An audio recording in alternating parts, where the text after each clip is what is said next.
Roztomili do nowego roku jeszcze kapkę czasu, ale już teraz mam taki wiersz, co żegnaszą, a idę z tymi wierszami jako idą po kolei. Tuż posłuchajcie winszowaniu na nowy rok. Wszystko po naszemu.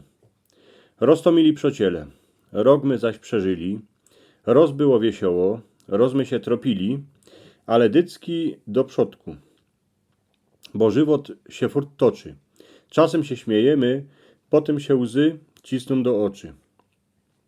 Gaździnki, co by wam kury godnie waje znosiły, z chłopami, co byście się co najmniej wadziły, co by was nie nasrowali, a szykowni byli, piwa a gorzołki w arendzie, furt a furt nie pili.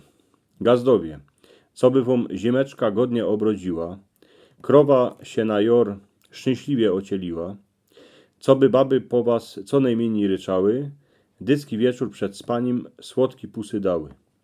Starko, zdrowio, co by was rewma wieczór nie łomała, co byś se roz za czas wiesioło zaśpiewała, wnuki, co byście mieli szykowne, co by was szanowały, każdy dzień rano, a po południu was nawszczywiały. Starziku, co byście się ze starką tak mocnie wazili, w zdrowiu, szczęściu następny rok z nami przeżyli, co byście se kole chałupy pomału o losce chodzowali, a doktora, szpitola, a lyków nie potrzebowali. Dziecka, fotrów, a matki dycki posłuchajcie. Starzików, a starki godnie nawszczywiejcie, co byście miały we szkole same dobre noty, a w głowie dycki poukładane, żadne tam głupoty. Wszystkim zdrowio, szczęścio, co najmniej starości. Grajcarów pełne pytle, moc śmiechu a miłości. Bo dycki je rozgorszy, rozlepszy, taki żywobyci. Rozpadze deszcz, a potem chnet słonko zaświeci.